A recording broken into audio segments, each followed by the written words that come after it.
नमस्कार। आज हम किसी व्यक्ति की कुंडली में वाक चालन योग अर्थात हकलाने और तुतलाने का योग कुंडली के अनुसार कब बनता है, इस पर विमर्श करने का प्रयास करेंगे। यदि किसी कुंडली में दूसरे भाव का स्वामी अशुभ ग्रह हो और क्रूर नवांश से युक्त हो तो वाक चालन योग अर्थात हकलाने और तुतलाने का योग कुंडली के अनुसार बनता है।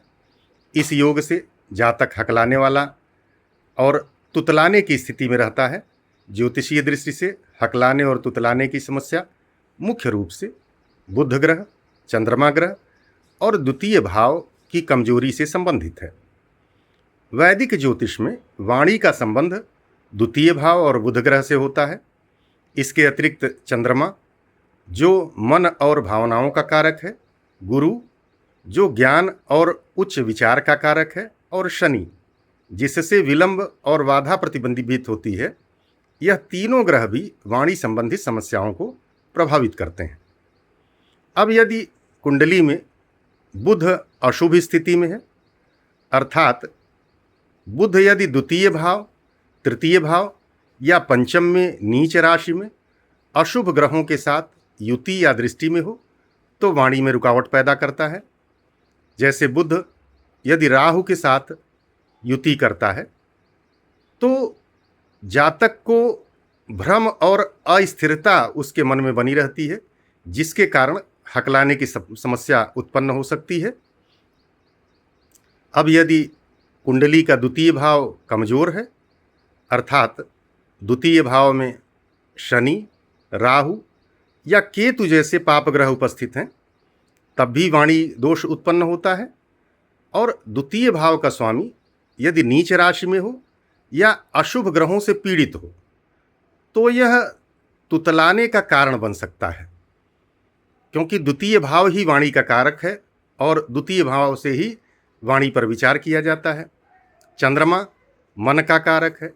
यदि चंद्रमा अशुभ ग्रहों अर्थात शनि या राहु से युति में हो या दृष्टि हो या कमजोर स्थिति में हो, वृश्चिक राशि में हो या अष्टम भाव में स्थित हो तो यह आत्मविश्वास की कमी लाता है। और जब व्यक्ति के आत्मविश्वास में कमी होगी तो कुछ बोलने में उसे संकोच होगा, उसका मनोबल डगमगाएगा और ऐसी स्थिति में जातक का हकलाना संभावित हो जाता है। कुंडली में शनि विलंब और बाधाओं का कारक है। यदि शनि द्वितीय भाव, तृतीय भाव में है या बुध पर दृष्टि डालता है तो यह भी वाणी में रुकावट और धीमापन पैदा करता है। राहु केतु छाया ग्रह हैं। इनका प्रभाव अप्रत्याशित और अचानक समस्याएं पैदा करता है। यह ग्रह यदि द्वितीय भाव या बुध के साथ युति में हो या दृष्टि हो तो वाणी में भ्रम या अनियंत्रित व्यवहार का कारक बनता है और इसके कारण जातक को हकलाने की या तुतलाने की स्थिति बनती है। उसकी वाणी शुद्ध रूप से नहीं निकलती है, वह वाणी उसकी अटकती है। अब यदि लग्न कमजोर हो और लग्नेश अशुभ ग्रहों से पीड़ित हो तब भी जातक की वाणी में दोष होता है और जातक हकलाता है। इस प्रकार द्वितीय भाव, बुध, चंद्रमा, शनि, राहु यह सब किसी व्यक्ति के हकलाने और तुतलाने के कुंडली के अनुसार कारक बनते हैं। और कुंडली में यदि अशुभ ग्रहों से युक्त या अशुभ घरों में स्थित हैं या अशुभ ग्रहों की दृष्टि है या युति है तो जातक हकलाता है या तुतलाता है। इन ग्रहों का द्वितीय भाव पर या बुध पर जब प्रभाव पड़ता है तो इस प्रकार का दोष कुंडली के अनुसार जातक के जीवन में आता है, हकलाने और तुतलाने की स्थिति बनती है। इस दोष से मुक्ति के लिए ज्योतिष मर्मज्ञ बुधवार का व्रत, बुध के मंत्रों का जाप, हरे रंग के कपड़े पहनने, इनका विधान बताते हैं।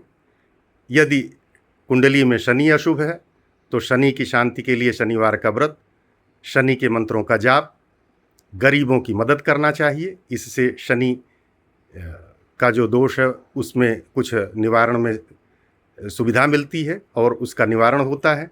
राहु के कारण यदि वाणी दोष हो रहा है तो राहु के मंत्रों का जाप, राहु ग्रह के लिए दान आदि करना चाहिए और अन्य उपायों में व्यक्ति को अपने को स्वस्थ रखने का प्रयास करना चाहिए। योगा प्राणायाम और सदैव सकारात्मक सोच रखना चाहिए, जिससे जीवन में धैर्य और संयम आता है। और जब धैर्य और संयम होगा तो हकलाने की समस्या पर बहुत हद तक नियंत्रण होता है। बहुत बहुत धन्यवाद।